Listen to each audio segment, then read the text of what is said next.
YouTube, what is up? James MTG Biggie here, and today I'm making a video talking about an article released by Wizards of the Coast, specifically by Gavin Verhey, about master sets and what their plans are going forward. The article is titled The Future of Masters, and it's sort of a story about how the master sets began, what their intentions were, things that they were apprehensive about getting into making them, and where they're planning on going from here out. So to sum it up really quickly, they started explaining that getting into making the first master set, Modern Masters, in 2013, they were apprehensive because of a set called Chronicles that was released way back toward the beginning of Magic.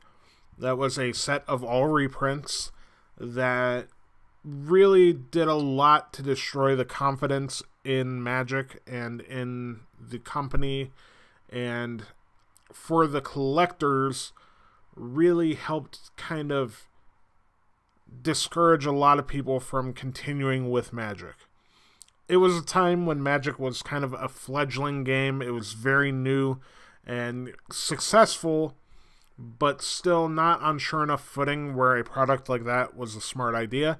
And so there was some backlash and pushback against them for that product. So it explains how they were apprehensive about that. And through the first Modern Masters, they specifically set a limited amount of card pool that they would pull from 8th edition to Alara Reborn, and how they figured that the way to go about it was to focus on the draft environment, and the reception was great and people loved it, so they did it again in Modern Masters 2015. Again, another great draft format, but this time they expanded and added a couple more blocks. So you had everything from 8th edition through Zendikar and Scars of Mirrodin block. Moving on, they said that they did a good job with this. Limited environment was great. It was a big success. And then they went to Eternal Masters to widen the card pool, to give more options as far as reprints, and to focus on cards for Legacy, Vintage, Cube, and even Commander, and have a good draft environment. And again, it was just kind of the story, like, this was successful, and it was a good thing that we did. And it was even more successful because the card pool that we had was larger, so it allowed us to do more in a draft environment. You get to see cards played next to cards that didn't previously see played together. So it was very interesting. And then Modern Masters 2017, which was a huge hit, which was, I guess, in their opinion, the best of the master sets, their favorite master set so far. The draft was great. And then the funny part about this whole article, too, to me, is like they go through and they're like, Modern Masters was great. Modern Masters 2015 was great. Eternal Masters, good times. Modern Masters 2017, amazing. And then they say, so where we are, where are we today? And it says, along with many other lessons, we have learned two very important things from our past master sets. Players want cards for more than just Modern, Commander, and Legacy. And Canadian Highlander and other formats they'd love to play. So they want to focus more on wide sort of pools of cards to pull from and reprint from. And anyway, so they go through the whole history, and they just kind of lightly glance over iconic masters, which is funny.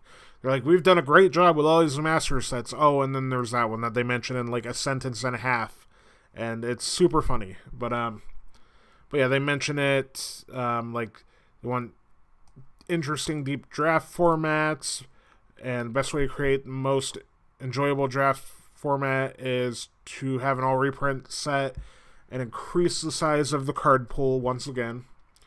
So they were basically announcing that the master sets are not going to be focused more on formats. They're going to be focused on themes, which is interesting because the one time that they tried to do a theme with Iconic Masters, it was a huge disaster. There were some good reprints, and apparently the draft format was great. I drafted it once. I thought it was fun. It was overall a disaster and nobody was excited about. The name was goofy with the cards that were in there. The hype train really, really ran out quick, and it was just sort of a failure of a set. So it's just a basic discussion on going forward that they're not going to focus on a format, but more so on an experience and a theme, and that's great. And apparently Masters 25 is the themed Masters set that we've been waiting for, which I think is true. Iconic Masters, for what it was, just was poorly timed, poorly promoted, and just a whole pile of trouble and problems. So they get into it and they talk about how there's going to be a cool watermark that shows the sets that the cards are originally from, as displayed on Azusa Lost But Seeking, and how, you know, obviously Jason Mind Sculptor is a big selling point. They're mentioning him here and going through what we can expect. And as you know, previews for the set start at the beginning of the week, I believe Monday.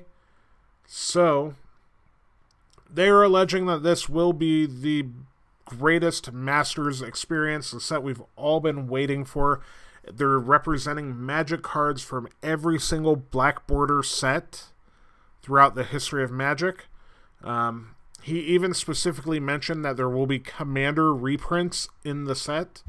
So what that means, and I guess what we're going to do now, is talk about a little bit of speculation of what it takes to make the greatest, the Master set we've been waiting for.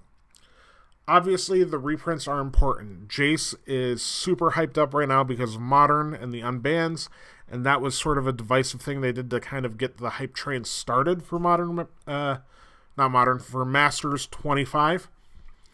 And continuing that, obviously everybody's going to want to see reprints. They mentioned Commander, so cards like True Name Nemesis, I think should be reprinted there. I think Leovold from Conspiracy 2, because they said every black bordered set, Conspiracy 2 was a black bordered set, so I think Leovold has a place in this set, hopefully.